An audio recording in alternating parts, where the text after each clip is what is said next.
And we are back here live in Oklahoma as we await President Joe Biden's arrival here in Tulsa's Greenwood neighborhood. He'll be meeting with survivors of the 1921 race massacre and their families, and we'll bring that to you live when it happens. Meantime, a century later, there is still so much we don't know about what happened here, how many people died, and who they actually were. Archaeologists and historians begin the work today to answer those questions. Excavation started this morning on a mass grave found in Tulsa's Oak Lawn Cemetery, one of several mass burial sites identified through interviews with survivors and their descendants. Now, state archaeologists already discovered 12 unmarked coffins during a test excavation last year, and given the dimensions of the area, they believe there could be more than 30 unidentified victims buried there. Joining us now is NBC News correspondent Antonia Hilton, who is down the street, actually, at Oak Lawn Cemetery. We also have with us the president of the National Action Network and host of MSNBC's Politics Nation, Reverend Al Sharpton.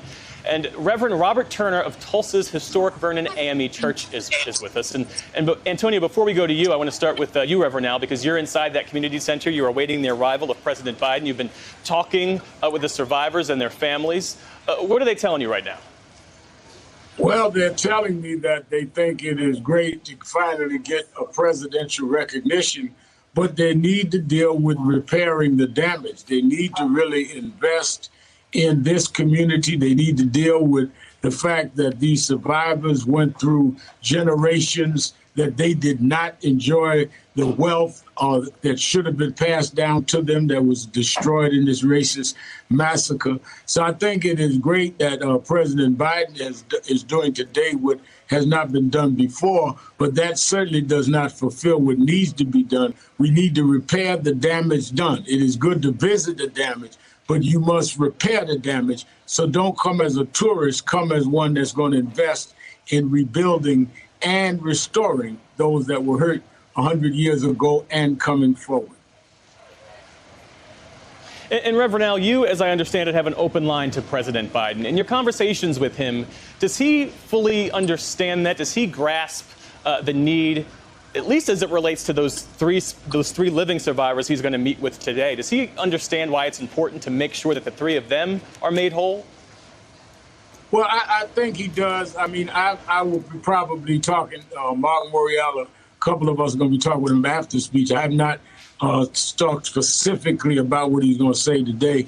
And I don't know if I have an open line. I have had access around several of the cases. I think he understands it, which is why he's come.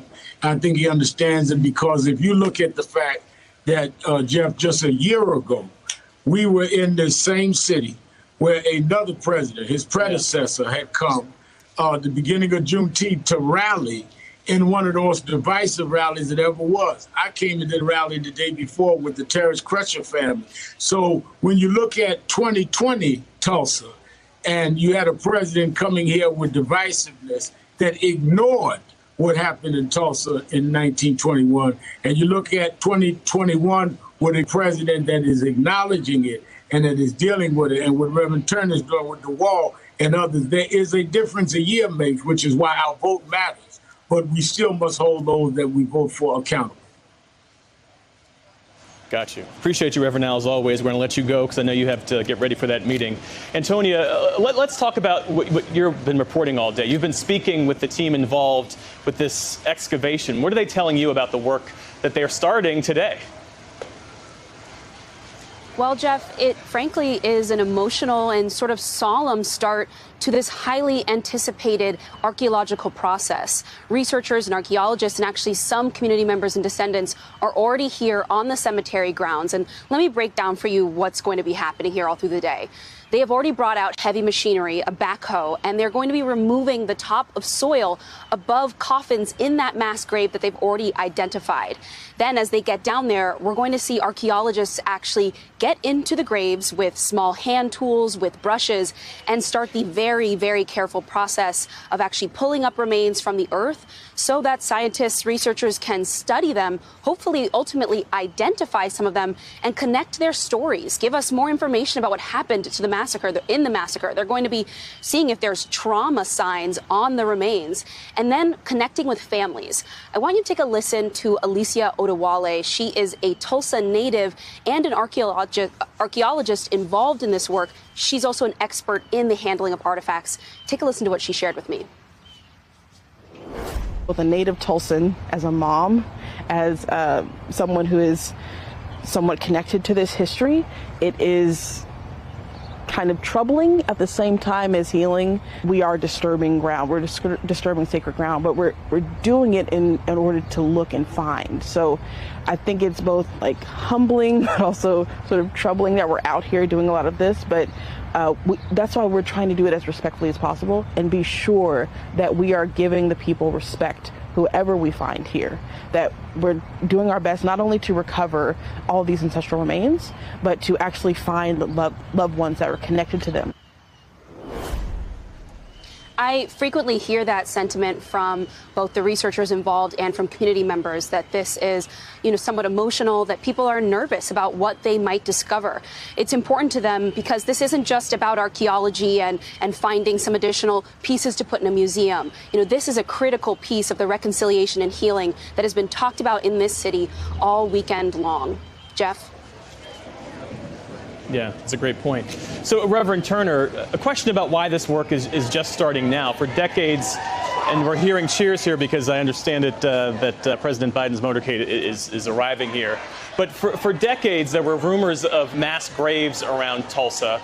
And it wasn't around until the late 90s that there was a tip line that was established that identified potential locations. So why has it taken so long for this excavation work to begin?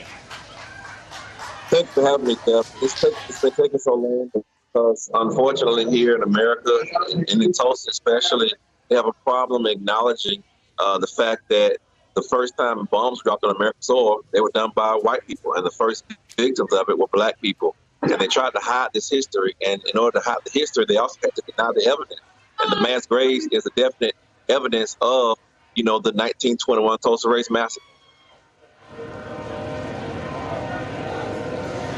And Reverend Turner, any remains uncovered in those mass graves could eventually be reburied at alternative sites. You've offered your church.